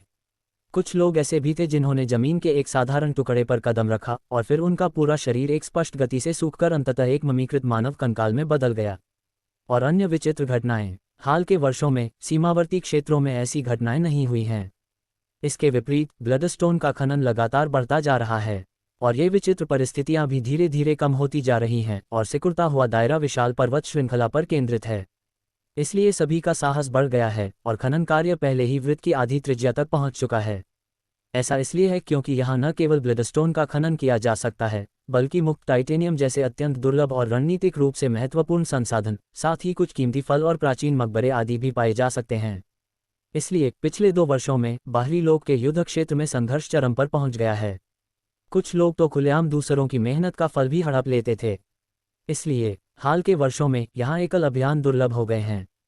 लोग या तो राष्ट्रीय टीमों, परिवारों, अन्य मार्शल आर्ट स्कूल बलों या भाड़े के सैनिकों के समूहों आदि में शामिल हो जाते हैं। क्योंकि बाह्य लोक 18 डिग्री उत्तरी अक्षांश के निकट स्थित है, इसलिए यहाँ का तापमान पूरे वर्ष गर्म रहता है। फिलहाल शाही राजधानी में कड़ाके की सर्दी पड़ रही है, लेकिन यहाँ का तापमान अभी भी 30 डिग्री सेल्सियस है। जैसे ही वह विमान से उतरा, उसे गर्मी की लहर का सामना करना पड़ा और सू चेन को अविश्वसनीय रूप से ताजगी महसूस हुई। विमान से उतरने से पहले ही सभी ने गर्मियों के कपड़े पहन लिए थे, इसलिए जैसे ही वे बाहर निकले उन्हें राहत का एहसास हुआ। सू जीहान और उसकी 5 बहनें खुशी से चिल्ला उठीं। बहुत गर्मी है, यह मौसम कितना सुहावना है। शाही राजधानी में तो बाहर निकलते ही आप कुत्ते की तरह जम जाते, लेकिन यहाँ तो गर्मी और आराम है। म्यूजिकिंग मुस्कुराया और याद दिलाया, यहाँ के आराम में डूबकर यहाँ के खतरे को मत भूल जाना। सभी 5 बहनों ने सिर हिलाते हुए कहा, हमें याद है। यहाँ आने का मतलब असली लड़ाई था, न कि सिर्फ अभ्यास। जीवन मरण का संघर्ष ही अपनी क्षमताओं को निखारने और अपनी पूरी क्षमता को उजागर करने का सबसे तेज तरीका था। सू परिवार की 5 रानियों की टीम यहाँ द्वितीय श्रेणी में प्रवेश करने वाली थी। यान झेंगजुन ने पहले से ही कर्मचारियों को उन्हें लेने के लिए भेज दिया था। सभी लोग कार से चीनी शैली के आंगन वाले विला में गए। इस विला में 3 मंजिलें थीं, एक तहखाना और 2 जमीन के ऊपर, जिसमें कुल 11 शयनकक्ष थे, जिनमें से प्रत्येक में अपना बाथरूम था। तहखाने को पुस्तकालय, व्यायामशाला और सौना में परिवर्तित कर दिया गया था। तहखाने में एक बड़ा इंडोर स्विमिंग पूल भी था, जो सू चेन के परिवार के वहां रहने के लिए पर्याप्त से अधिक था। लंबी यात्रा के बाद एल्डर यान ने सू चेन और अन्य लोगों के लिए भोजन की व्यवस्था करके बहुत ही विचारशील रवैया अपनाया। एल्डर यान की व्यवस्थाएं वाकई बहुत अच्छी हैं। वह अभी तक पहुंचे भी नहीं हैं, लेकिन उन्होंने हमारे लिए पहले से ही सारी व्यवस्था कर दी है। एकदम सहज बदलाव, सू चेन ने मुस्कुराते हुए कहा।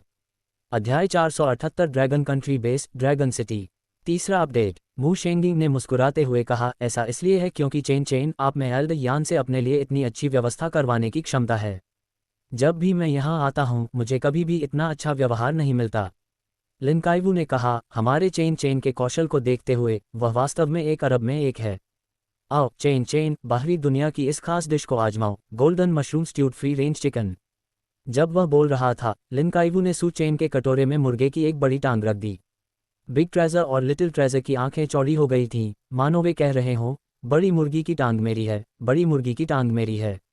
उनकी निगाहें सीधे सू चेन के कटोरे में रखे बड़े से चिकन लेग का पीछा करती हुई गईं। बिग ट्रेजर के मुंह के कोने से लार भी टपकने लगी। ये सुनकर सब हंस पड़े। म्यूजिकिंग ने बिग ट्रेजर और लिटिल ट्रेजर से कहा, अच्छे बच्चे बनो, ये पापा की चिकन लेग है। तुम्हारे पास भी चिकन लेग है, सारा मांस इन मीट बॉल्स में मिला हुआ है। मीट बॉल्स खाना बिल्कुल चिकन लेग खाने जैसा है। आओ बड़े खजाने, एक मीट बॉल खाओ।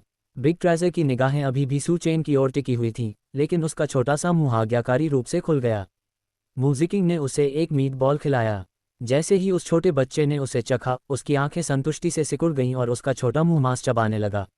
अंततः उसकी नज़र सू चेन के कटोरे में रखे चिकन लेग से हटकर म्यूजिकिंग के हाथ में पकड़े कटोरे पर पड़ी। उसका छोटा सा हाथ कटोरे से एक मीट बॉल उठाने के लिए भी आगे बढ़ा।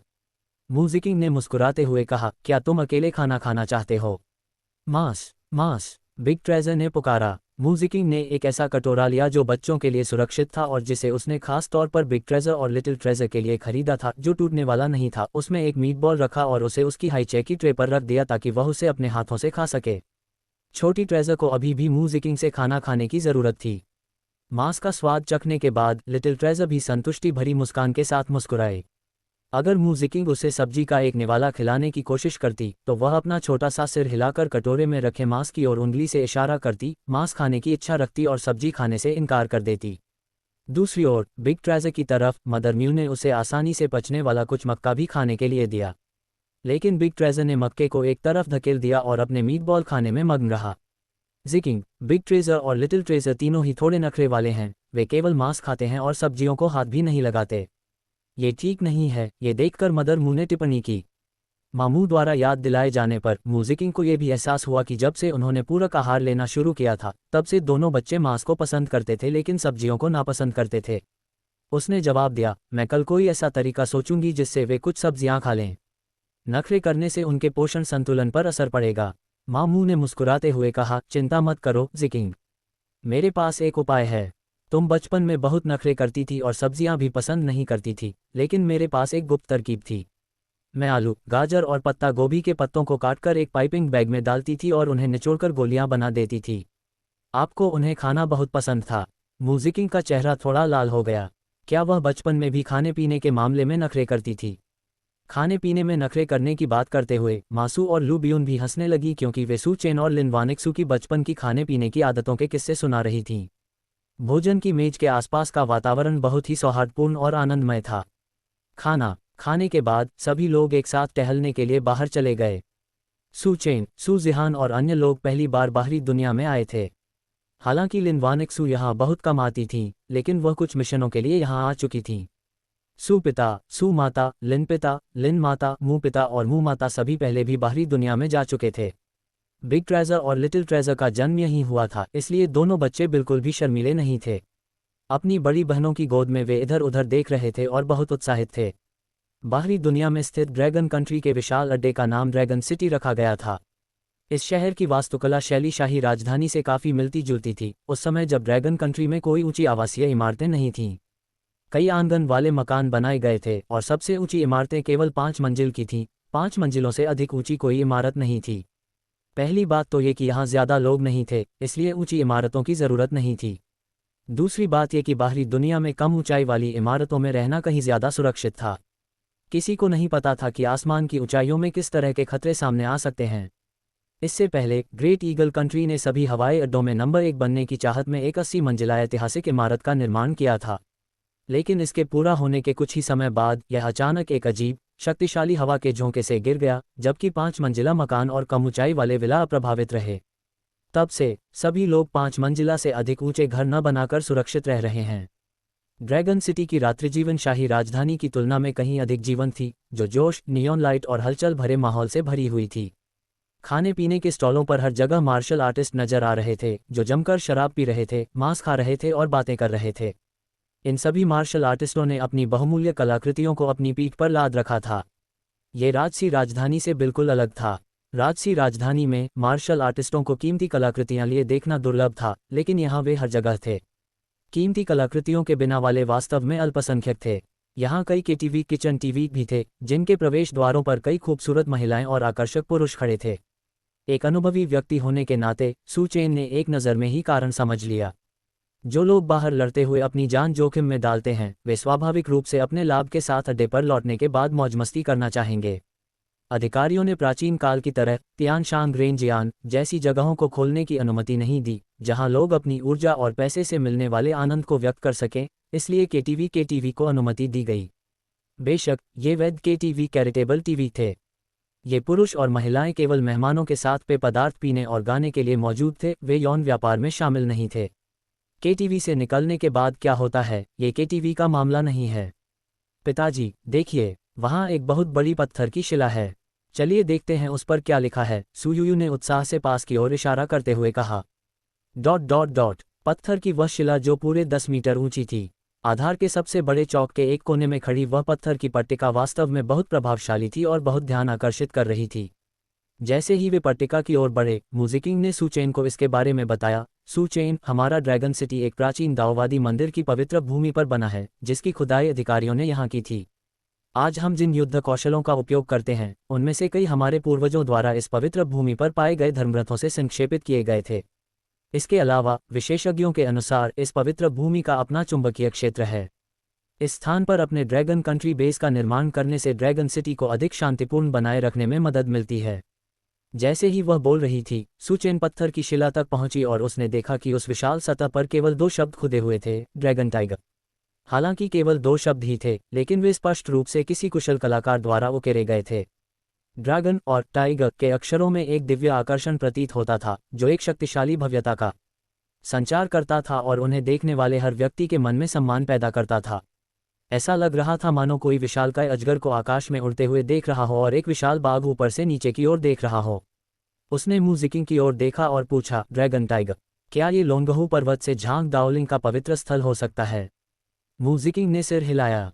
यह अजीब है ना, कि झांग दाओलिंग की पवित्र भूमि की खुदाई बाहरी दुनिया में की जा रही है। जब मुझे पहली बार पता चला तो मैं चौंक गई थी, लेकिन ये सच है।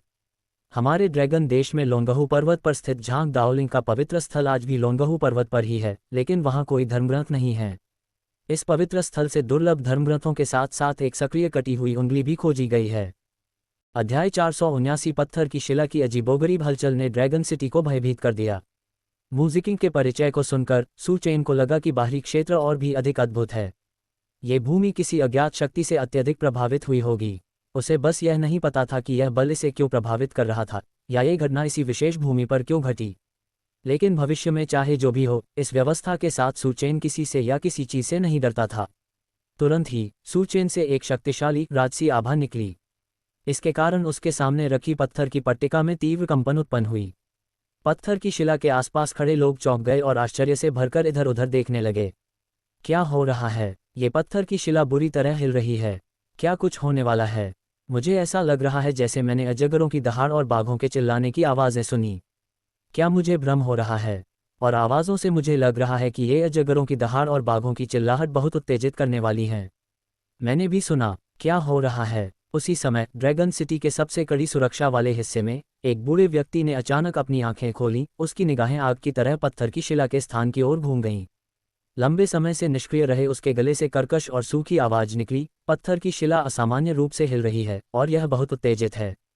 ऐसा लगता है कि आकाश और पृथ्वी का निर्माण करने में सक्षम एक महान शक्ति ड्रैगन साम्राज्य में आ गई है। अच्छा, हम ये राउंड जरूर जीतेंगे। योजक चिन्ह। 2 मिनट तक हिंसक रूप से हिलने के बाद पत्थर की पट्टियां शांत हो गई, लेकिन लोगों के दिल अब शांत नहीं थे। हालांकि पत्थर की पट्टिका केवल 2 मिनट तक ही हिंसक रूप से हिली, लेकिन जब से इसे वहां स्थापित किया गया था तब से यह स्थिर रही थी। अब चूंकि यह असामान्य रूप से और 2 मिनट की अवधि के लिए चला था, इसलिए यह एक बड़ी घटना थी और यह खबर ड्रैगन सिटी में तैनात विभिन्न परिवारों के नेताओं के कानों तक जल्दी पहुंच गई। सू यी ने इसके बारे में सुना और उसे ये भी पता चला कि जब पत्थर की पट्टिका असामान्य रूप से हिली तो संयोगवश सू चेन का परिवार पट्टिका के आसपास ही मौजूद था और इसे देख रहा था। उसने तुरंत सू फैंग को अध्ययन कक्ष में बुलाया और सख्ती से पूछा, क्या सभी सदस्य अड्डे पर लौट आए हैं? पिताजी, मैं खबर दे रहा हूं कि वे सब लौट आए हैं। अच्छा, पत्थर की शिला की असामान्य हलचल सू चेन के परिवार से जुड़ी है। सबको आदेश है कि अगले महीने की 1 जनवरी से पहले परिवार के घर से बाहर न निकलें। आज रात जाकर इन दिनों के लिए ज़रूरी सारी सामग्री खरीद लें। कल रात 8 बजे सारे दरवाजे बंद कर दें। किसी को भी परिवार के द्वार से बाहर जाने की अनुमति नहीं है। सू यी ने ठंडे स्वर में कहा।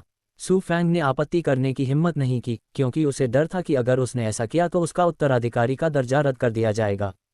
उसने तुरंत आज्ञाकारी भाव से कहा, जी हाँ, मैं अभी व्यवस्था कर देता हूँ। सू यी ने देखा कि उसका बेटा अब कोई आपत्ति नहीं कर रहा है और उसने संतुष्टि से सिर हिलाया। फिर उसने पूछा, अभी मिंग एयर की पहचान सू परिवार को वापस सौंपने की आवश्यकता नहीं है। वह अपनी पिछली सामान्य नागरिक पहचान का उपयोग करके इस वीर सभा में भाग लेता रहे। इस बार सू फैंग हैरान होकर बोला, क्यों पिताजी? ये हमारे सू परिवार के लिए वीर सभा में अपना नाम रोशन करने का सबसे अच्छा अवसर है। इस बार मिंग एयर निश्चित रूप से वीर सभा के शीर्ष 3 में जगह बनाएगी। सू यी ने कहा, सू मिंग को शीर्ष 3 में प्रवेश दिलाने के लिए उसे हमारे सू परिवार की पहचान का उपयोग करके भाग नहीं लेना चाहिए। अन्यथा एक बार जब सू चेन और सू मिंग मिलेंगे तो सू चेन निश्चित रूप से अखाड़े में सू मिंग को जान से मारने या उसे अपन करने की कोशिश करेगा। फिर वह अंतिम 3 में जगह बनाने के लिए कैसे प्रतिस्पर्धा करेगा? सू फैंग ने आश्चर्य से कहा, क्या सू चेन इतना शक्तिशाली है? वह तो अभी 5वीं कक्षा का जूनियर छात्र है। वह मिंग र का मुकाबला बिल्कुल नहीं कर सकता। सू यी ने क्रोधित होकर फटकारा, तुम सचमुच मूर्ख हो। क्या तुम ये परिवार के ये हाओयांग के साथ सू चेन की लड़ाई भूल गए हो? ये हाओयांग 5वीं श्रेणी का वरिष्ठ था और उसने अपनी युद्ध शक्ति को 6ठी श्रेणी के मध्यवर्ती स्तर तक बढ़ाने के लिए एक निश्चित तकनीक का भी इस्तेमाल किया था। फिर भी वह सू चेन से हार गया और उसे अपनी एक टांग गंवानी पड़ी। अरे क्या ये सू चेन की किस्मत ही नहीं थी? मैंने सुना है कि ये हाओयांग ने खुद को ही हरा दिया। लड़ाई में भाग्य भी एक महत्वपूर्ण भूमिका निभाता है। क्या आपने कभी किसी ऐसे भाग्यशाली व्यक्ति को देखा है जिसका प्रतिद्वंद्वी खुद ही हार जाए? इन सब बातों को छोड़ दे तो जरा सू चेन की जूनियर ग्रैंड मास्टर को हराने और इंटरमीडिएट ग्रैंड मास्टर को जान से मारने की क्षमता पर विचार करें। उसने चाहे जो भी खजाना इस्तेमाल किया हो, उसने यह उपलब्धि हासिल की और वीर सभा में खजाने के इस्तेमाल पर कोई प्रतिबंध नहीं है। यह आखिरी वाक्य सू फैंग पर हथौड़े की तरह लगा। उसने तुरंत आदरपूर्वक सिर हिलाया और कहा, पिताजी की सीख सही है। मैं भ्रमित और दूरदर्शी नहीं था। ठीक है, मैं पिताजी के निर्देशानुसार ही करूंगा। आप जा सकते हैं। सू यी ने अपनी आंखें बंद कर लीं और हाथ हिलाया। सू फैंग के जाने के बाद सू यी ने अपनी आंखें खोलीं और उसकी बूढ़ी आंखों में भाग्य के प्रति बेबसी का एक संकेत झलक उठा। मैं, सू यी, इतनी शक्तिशाली हूं तो मेरा बेटा इतना मूर्ख क्यों है? मुझे अभी और जीना है। सू परिवार को अभी भी एक ऐसे उत्तराधिकारी को चुनने की जरूरत है जो शांत रहने के सार को गहराई से समझता हो। सू शियाओटियन, मैं तुम्हें दिखाऊंगा कि मैं सू यी सू परिवार को 3 महान परिवारों में फिर से शीर्ष पर अवश्य पहुंचाऊंगा। ये तो बस समय की बात है।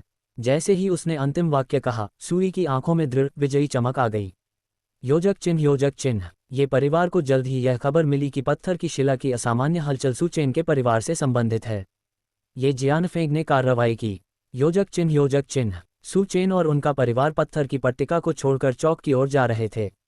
यहाँ का प्लाजा चीन के प्लाजा जैसा ही था, लेकिन चीन में आपको ज्यादातर बुजुर्ग महिलाएं चौकोर नृत्य करती हुई और बुजुर्ग पुरुष बड़े बड़े ब्रशों से जमीन पर लिखते हुए दिखाई देते थे।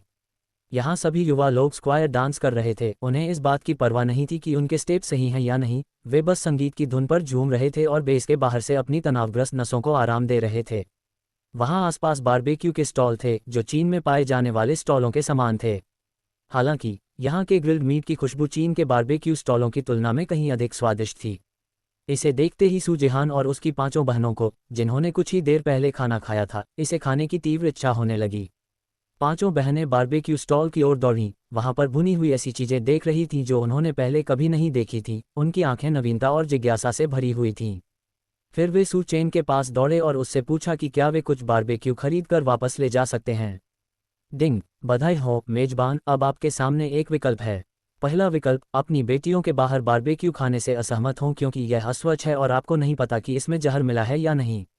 इनाम, बारबेक्यू बनाने का मध्यम स्तर का कौशल। दूसरा विकल्प, अपनी बेटियों को बाहर बारबेक्यू खाने की अनुमति दें। इनाम, विष का पता लगाने वाले सॉफ्टवेयर का एक सेट। पहला विकल्प इंटरमीडिएट स्तर के बारबेक्यू कौशल को पुरस्कृत करता है। उनके पास फिलहाल इंटरमीडिएट स्तर का शेफ कौशल था जिसमें बारबेक्यू भी शामिल था। सिस्टम, मेरे इंटरमीडिएट शेफ स्किल में पहले से ही बारबेक्यू शामिल है। क्या आप फिर भी मुझे इंटरमीडिएट बारबेक्यू स्किल दे रहे हैं? क्या ये डुप्लीकेट है? मेजबान, ये दोहराव नहीं है। इंटरमीडिएट शेफ स्किल में कई चीज़ें शामिल हैं, लेकिन इस बार की इंटरमीडिएट बारबेक्यू स्किल एक अधिक सटीक कौशल है जो आपके बारबेक्यू किए गए भोजन को और भी स्वादिष्ट बना सकती है। अपनी बेटियों के मनमोहक, लालची भावों को देखकर सू चेन इस कौशल से काफ़ी आकर्षित हो गया। हालांकि वे फिलहाल आउटर डोमेन में थे और भले ही यहाँ के बारबेक्यू स्टॉल मालिक कानूनी रूप से काम कर रहे हों, फिर भी जहर फैलने की संभावना बनी हुई थी। इसलिए उन्होंने दोबारा दूसरे विकल्प पर विचार किया। अध्याय 480, ये जियानफेंग की योजनाएं बहुत बुरी तरह से वह सू चेन से मिली। दूसरे विकल्प के लिए पुरस्कार के रूप में विष का पता लगाने वाले सॉफ्टवेयर का एक सेट दिया गया था। इसका क्या मतलब था? जब संदेह हो तो पूछें। सिस्टम, ये विष पहचान सॉफ्टवेयर आखिर है क्या? होस्ट, ये सॉफ्टवेयर भोजन, पीने के पानी और अन्य चीज़ों को स्कैन करके उनमें विषाक्त पदार्थों की उपस्थिति का पता लगा सकता है। होस्ट को केवल एक वस्तु का चयन करना होगा और मानसिक रूप से विषाक्त पदार्थ पहचान सॉफ्टवेयर को सक्रिय करना होगा और सॉफ्टवेयर उस वस्तु को जहर के लिए स्कैन करेगा। ये सुनकर सू चेन तुरंत समझ गया। ये बहुत बढ़िया था। यह ऐसा था मानो उसके दिमाग में मौजूद प्रणाली बिना किसी भौतिक उपकरण की आवश्यकता के स्वचालित रूप से विषाक्त पदार्थों का पता लगा रही हो। भौतिक औजारों को इधर उधर ले जाना पड़ता था और अगर वे खो जाते तो परेशानी होती थी। सिस्टम से जैसी उम्मीद थी, ये बहुत ही विचारशील था। ये पुरस्कार इंटरमीडिएट बारबेक्यू स्किल की तुलना में कहीं अधिक व्यवहारिक था। चाहे देश की सीमाओं के बाहर हो या देश के भीतर, ये कौशल प्रभावशाली था, खासकर इसलिए कि जैसे जैसे वह अधिक शक्तिशाली होता गया, वैसे वैसे अधिक से अधिक लोग उसे मारना चाहते थे। अगर वे उसे हथियारों से नहीं मार सके, तो वे जहर का इस्तेमाल करने के बारे में सोचेंगे। जहां तक इंटरमीडिएट बारबेक्यू स्किल की बात है, उनके पास पहले से ही इंटरमीडिएट शेफ स्किल थी, जो उनकी बेटियों की पाक संबंधी मांगों को पूरा करने के लिए पर्याप्त से अधिक थी। तुरंत ही उसने अपनी बेटियों से प्यार से कहा, हम बारबेक्यू खरीद सकते हैं, लेकिन पापा को तुम्हारे लिए इसे चुनना होगा। क्योंकि बाहर का खाना बहुत सुरक्षित नहीं होता, हम यूं ही कुछ भी नहीं खा सकते। डिंग, मेज़बान को चुनाव करने के लिए बधाई। मेज़बान को विश्व पहचान सॉफ्टवेयर का एक सेट देकर पुरस्कृत किया जा रहा है। बहुत बढ़िया। सिस्टम, मेरे सामने बारबेक्यू स्टॉल पर रखे खाने की जांच करो कि कहीं उसमें जहर तो नहीं है। समझ गया, मेजबान। स्कैन पूर्ण हो गया। जैसे ही सिस्टम की आवाज़ धीमी हुई, सुचेन के सामने एक इलेक्ट्रॉनिक स्क्रीन दिखाई दी जिससे हल्की नीली रोशनी निकल रही थी। इलेक्ट्रॉनिक स्क्रीन पर वर्तमान बारबेक्यू स्टॉल के समान ही एक छवि प्रदर्शित हुई। इन तस्वीरों में सुरक्षित और विषरहित खाद्य पदार्थों को हरे रंग से, जबकि विषैले खाद्य पदार्थों को लाल रंग से दर्शाया गया था। इसमें यह भी बताया गया था कि यह किस प्रकार का विष है, बेहद विस्तृत जानकारी। उसके सामने वाले स्टॉल के चयन क्षेत्र में कई ट्रे में जहरीले पदार्थ थे। इतना ही नहीं, ये सभी विषैले पदार्थ कामोत्तेजक थे जिनका उद्देश्य व्यक्ति की कामुकता को जगाना था। उसने अन्य बारबेक्यू स्टॉलों पर भी नज़र डाली और उन्हें विश्व पहचान सॉफ्टवेयर से स्कैन किया, जिसमें उसे वही चीज़ मिली। प्रत्येक स्टॉल के चयन क्षेत्र में कई ट्रे रखी हुई थी जिनमें कामोत्तेजक पदार्थ थे। सॉफ्टवेयर ने संकेत दिया कि इन कामोत्तेजक पदार्थों की सांद्रता बहुत अधिक नहीं थी। यदि इनका सेवन न किया जाए तो इनसे अचानक मृत्यु नहीं होगी, नहीं इनसे कोई व्यक्ति मानसिक रूप से विक्षिप्त हो जाएगा, ये केवल व्यक्ति को अधिक कामुक और बेचैन महसूस कराएंगे। सू चेन को पता नहीं था कि यह स्थानीय रिवाज है या नहीं, लेकिन वह अपनी बेटियों के लिए कभी भी कामोत्तेजक पदार्थों से युक्त ये खाद्य पदार्थ नहीं चुनेगा। ऐसा प्रतीत हुआ कि इस बार उनका चुनाव वाकई सही था, विश्व पहचान सॉफ्टवेयर वाकई उत्कृष्ट था। सू चेन ने तुरंत ही काफ़ी मात्रा में विषरहित मांस के सीख, सब्जियां आदि चुन लिए। यहाँ मिलने वाली अधिकतर वस्तुएं सीमा पार से आई स्थानीय विशेषताएं थीं, जिनमें समुद्री भोजन, मुर्गी और सब्जियां शामिल थीं जिन्हें उसने पहले कभी नहीं देखा था। जब तक किसी चीज़ पर हरा निशान लगा होता था और वह सुरक्षित मानी जाती थी, सू चेन लगभग हर चीज़ थोड़ी थोड़ी उठा लेती थी। वह चाहता था कि हर कोई बाहरी क्षेत्रों के अनूठे बारबेक्यू का स्वाद चखे। मैंने चुनना समाप्त कर दिया है, बस यही बचे हैं। ठीक है, मैं इन्हें अभी आपके लिए ग्रिल कर देता हूं, महोदय। स्टॉल पर रखी सभी मसाला की बोतलें और ब्रश हरे रंग के और विषैले नहीं थे, इसलिए वह उस व्यक्ति को वहां ग्रिल करने की अनुमति सुरक्षित रूप से दे सकता था। इसके अलावा ग्रिलिंग पूरी होने के बाद सू चेन खाने से पहले ये सुनिश्चित करने के लिए तैयार सीखों की दोबारा जांच करती थी कि वे सभी सुरक्षित हैं। इसी बीच सू चेन से काफ़ी दूर चौक के एक कोने में ये जियानफेंग ने अभी अभी अपनी दूरबीन नीचे रखी थी। उसने अपनी भौहें सिकुड़ीं। सू चेन ने इतने सारे व्यंजन चुने, ऐसा कैसे हो सकता है कि उसने हमारे द्वारा पहले से तैयार की गई एक भी सीख नहीं चुनी? क्या उसकी आंखें वास्तव में ये पहचान सकती हैं कि क्या जहरीला है और क्या नहीं? कामोत्तेजक पदार्थों से युक्त व्यंजनों में मैंने ड्रैगन साम्राज्य के घरेलू व्यंजन, बाहरी क्षेत्रों के पारंपरिक व्यंजन और यहाँ तक कि सूये के पसंदीदा व्यंजन भी शामिल किए थे। सू चेन ने इनमें से एक भी क्यों नहीं चुना? ये जियानफेंग को ये समझ नहीं आया, लेकिन इससे कोई फर्क नहीं पड़ता था, उसके पास अभी भी एक बैकअप प्लान था। उसने तुरंत अपना फ़ोन उठाया, एक कॉल की और आदेश दिए। योजक चिन्ह, योजक चिन्ह। सू चेन की तरफ। बारबेक्यू जल्दी तैयार हो गया। सीखें मिलने के बाद सू चेन ने उन्हें विश्व पहचान सॉफ्टवेयर से स्कैन किया, वे सभी सुरक्षित और शुद्ध पाई गईं।